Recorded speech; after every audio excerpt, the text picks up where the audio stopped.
hospitals in the past few days have come close, indeed, to running out of oxygen. What's been done to increase supplies to ensure that doesn't happen in the coming days and weeks when clearly the number of patients will increase? Yes, this is a very important operational question. We have adequate supplies of the oxygen that's needed in hospitals. We need to, of course, make sure that each hospital has that available.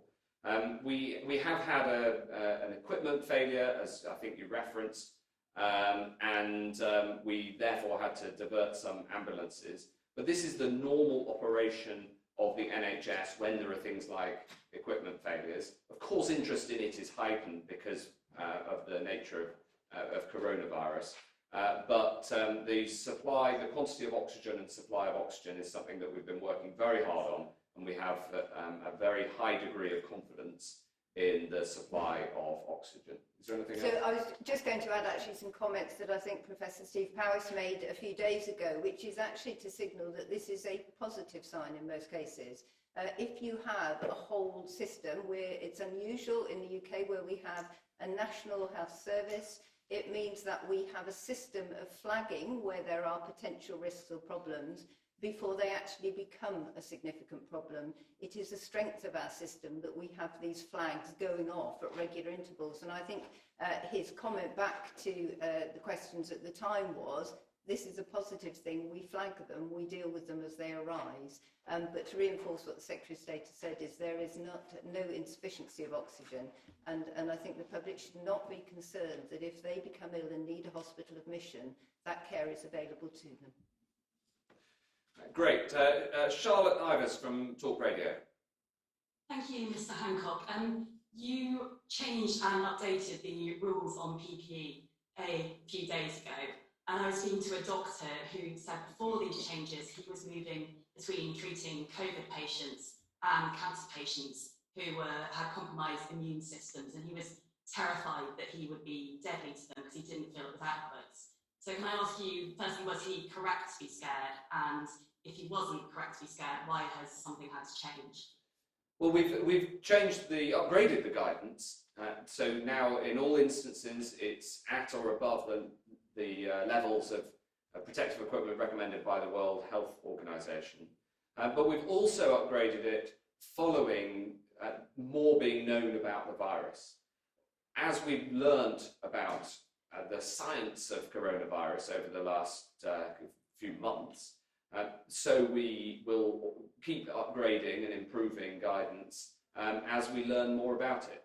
So that was the main reason for the changes, to make sure that we reflected the latest that we know about the virus. And I think that the new guidance set out on Thursday has been very widely welcomed, and provides clarity about what protective equipment is needed in which circumstance. And then, of course, we have to deliver, make sure that that protective equipment that is needed, according to the guidance, gets to the front line. Jenny? Yes, so I think just to support that, I don't know the individual case that you are describing, but clearly it wouldn't matter whether you were a cancer patient or a patient in another setting. We want to maintain good infection prevention and control procedures, and the bedrock of that in the UK and throughout the NHS is actually systematic practice. It's one reason why this country is very good. We don't get a lot of nosocomial infection, as in onward spread in healthcare settings, because it is the basics, which we also obviously been teaching the public around good hand and respiratory hygiene in a systematic approach and using PPE carefully, which keeps that at bay. But I think the new guidance, what it has done is it's reinforced the fact that our guidance previously was actually consistent with WHO guidance. It was endorsed. It was reported, I think, back on the 27th by WHO and recognised. But what we're seeing now is a slightly different prevalence of disease, and we've adapted our guidance to manage that. So there's a level of uncertainty and there's a level of protection which is higher in some high-risk procedures. So the areas we're very concerned about from a clinical perspective are what we call aerosol-generating procedures under pressure. So this is where where you get a potential airborne spread, and we want to make sure people have absolutely adequate protection there. And then the other issue is recognising the settings in which people are working. So the most obvious one would be if we went back, say, 4 months, very unlikely anybody in the emergency department would see anybody with COVID-19. Actually now, in some of those settings where it's uncertain for professionals when they're first seeing patients and understanding them, it's important that they have cover in anticipation of what might be a different prevalence of disease. So that's basically, I can give you more detail of the actual equipment, but that's as effectively what we're trying to do. It's covering the changing circumstances. Did you have a follow-up? You put your hand up. Yes, I was just going to ask you, talked about us now knowing more about the disease. So knowing we know now, should we have had these higher levels of protection from the beginning? Were people at risk?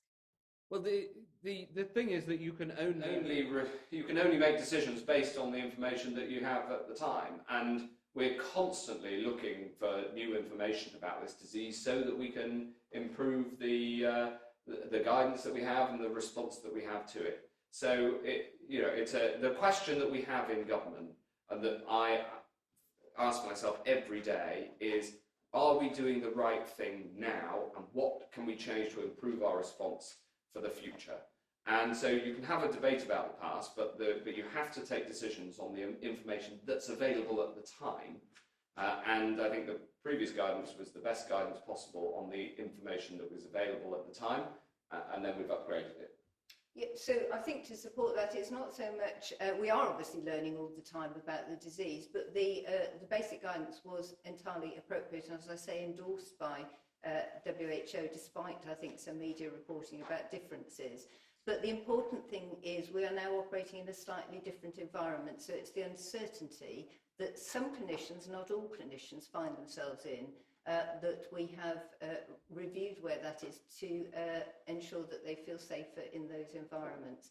I think there are other opportunities we're learning from. So, for example, where we are finding that you can reuse masks safely, for example, with appropriate cleaning and technology, that's very helpful because, of course, we need to keep in mind that regardless of supplies and advice, the whole world wants personal protective equipment, and it's really important that we all use it appropriately and judiciously, exactly have it in the right places where it's needed, but not be wasting it, so that the people who are working on the front line, whether it be in care homes, domiciliary care, or in the front line of an emergency department, they have the right PPE at the right time for the right clinical risk, and that's what our whole basis of the guidance is based upon. Thanks very much. Jane Merrick. Thank you. How do you square what the Queen says today about the nation's attributes of self-discipline with your warning about having to toughen the restrictions if people don't stop gathering in parks? That's to the Health Secretary. And to the Deputy Chief Medical Officer, what is the testing strategy for care homes and prisons, given that these are emerging as major hotspots for cases and sadly deaths? Are prisons and care homes going to be next in line for mass testing after NHS workers? Well, I think we're all looking forward to seeing what the Queen has to say and watching her address and listening very carefully to it. I think the message from all of those of us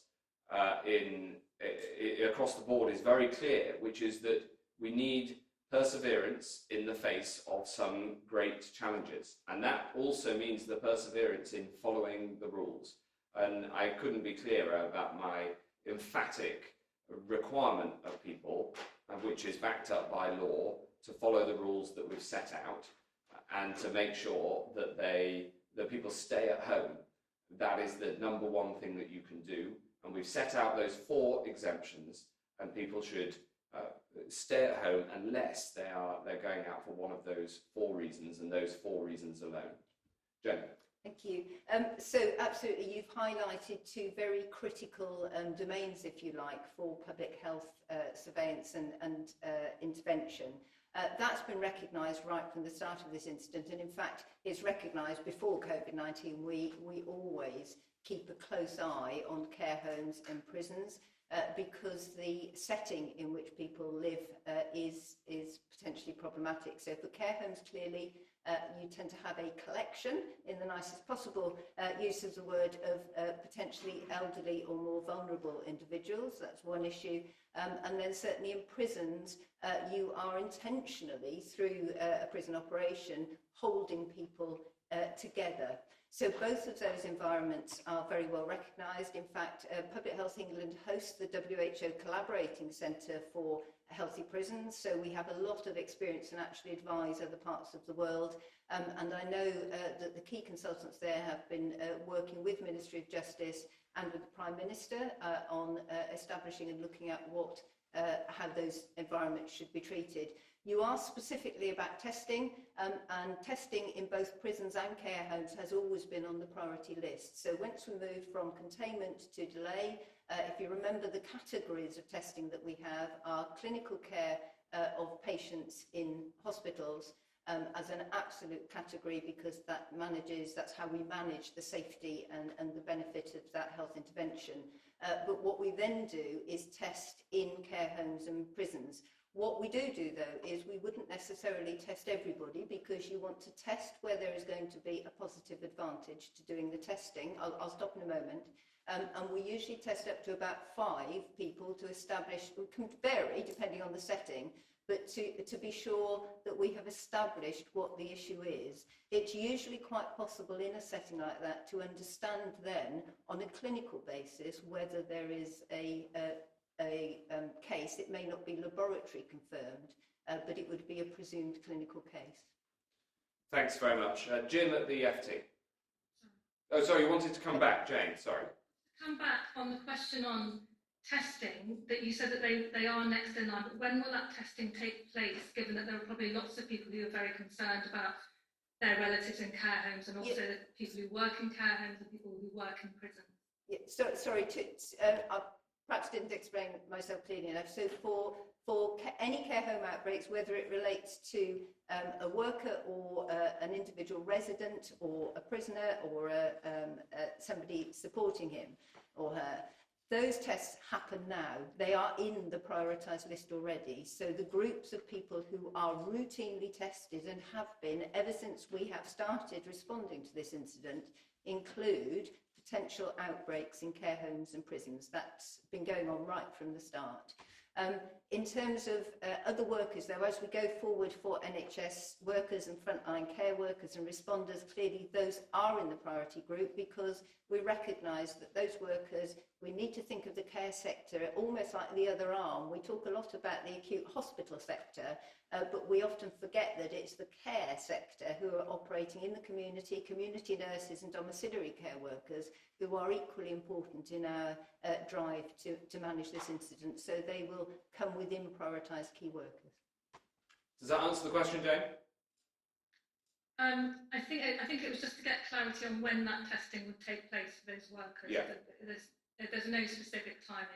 So the outbreaks happen already, and the other workers will be falling into the expanding programme, which has been ramping up as you've heard, and I think has been reported on a daily basis this week. Thanks. Jim, the FT. Secretary of State, could you please tell us yes or no whether the government is preparing to take equity stakes on taxpayers' behalf in some of the large companies which have found themselves in major crisis because of the pandemic?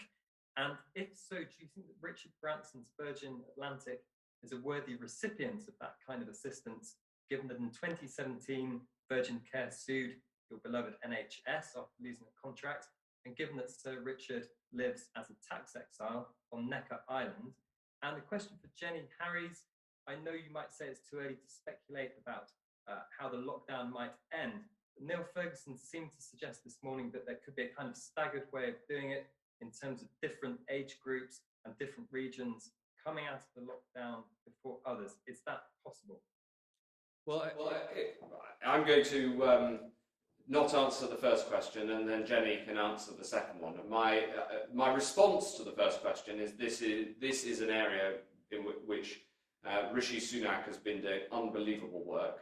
He's recognised around the world for the first-class response, economic response that we've got here in the UK, And overall, the protection of workers, protection of self-employed, right across the board, they've taken the right steps, and I think done it with remarkable speed.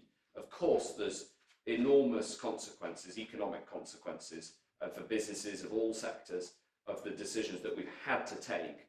And these decisions on social distancing aren't the sorts of decisions anybody would want to take.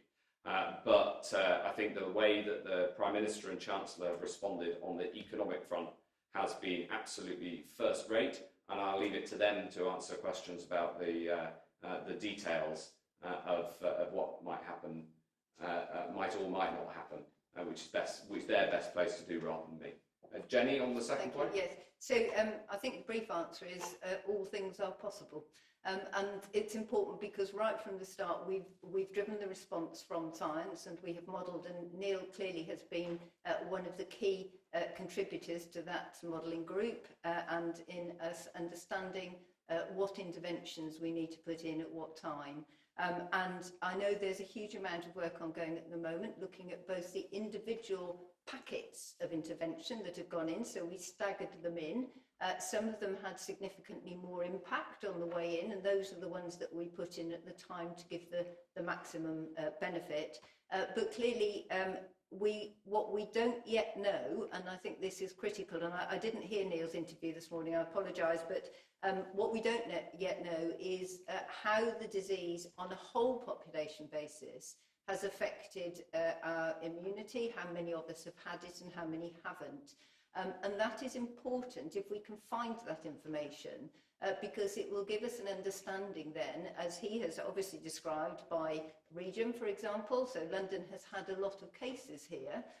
If it was found that a large number of people were immune, then it may be that different interventions could come off sooner or later.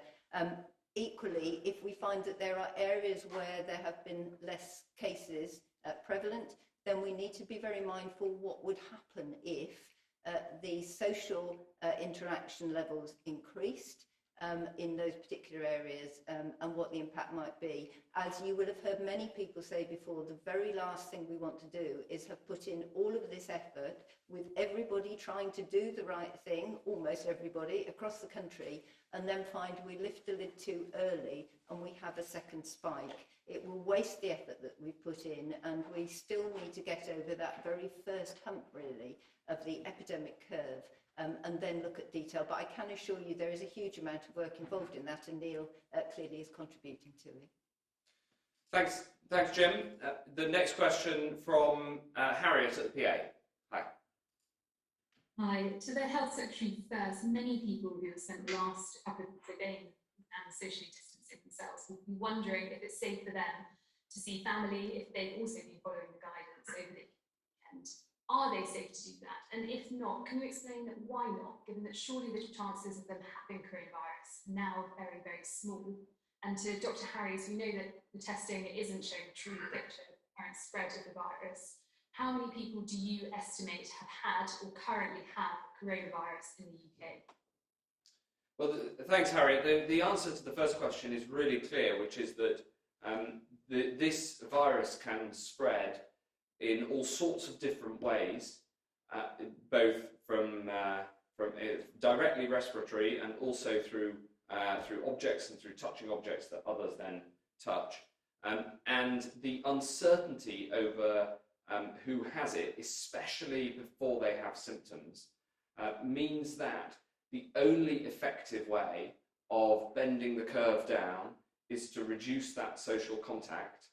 And that's why we came to the conclusions that we did, the difficult conclusions, that we have to have such extraordinary social distancing policies in place, and why we took the decision more than a week ago now to flip the basis of those rules from saying you can't do certain things to saying you must stay at home unless you're doing one of a small number of things, 4 things, which we've been absolutely crystal clear about those rules. And the evidence shows that a very high proportion of the public understand those rules, and a very high proportion of the public are following those rules, and we need everybody to be following those rules, and that's why we talk about them so much in the importance of following them. On the other question? So I might just add to the Secretary of State's comments actually on that, because I think sometimes people get slightly confused. They're intermixing, if you like, the phrase family with household. And that's quite an important difference. So in infection control or public health terms, it is a household which is really important. So for example, if you're a group of students and you probably will be home with your family in one household now, but previously you might have had 5 students living in a flat under one roof, sharing cooking, bathrooms, all sorts of things. That, in infection control terms, is a household. So the important thing here is we know that households tend to have the same risk exposures, so they tend to have the same opportunity to become infected from one another, and it's one of the reasons why we have the stay-at-home family isolation policy. It's a household isolation policy. So if your family is with you, the likelihood if one of you have had it, particularly after you've all worked your 14 days, then probably your risk is low. It's possible that one of you may have had it and not noticed any symptoms particularly. But if your family lives in a different town, they are an entirely different household. And mixing those two is not what we want to do generally. So I think the difference between family and household, so it's stay with the people that you live under the same roof with and keep doing that for as long as you can and safely. So that really just adds to that from an infection control perspective. And I can't answer your second question, and I'm not going to try, because that is exactly why we need to understand the immune picture across the population.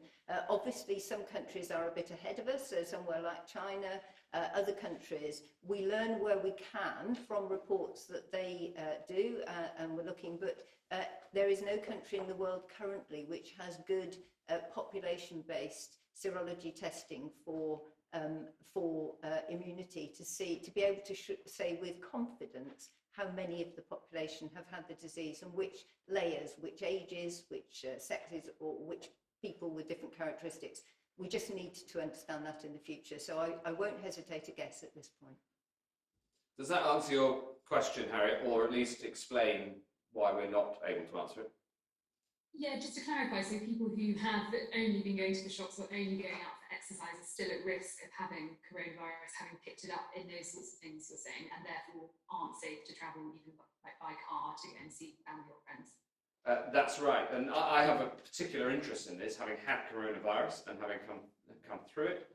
Obviously, I've asked all these questions for myself, and as well as Secretary of State, and the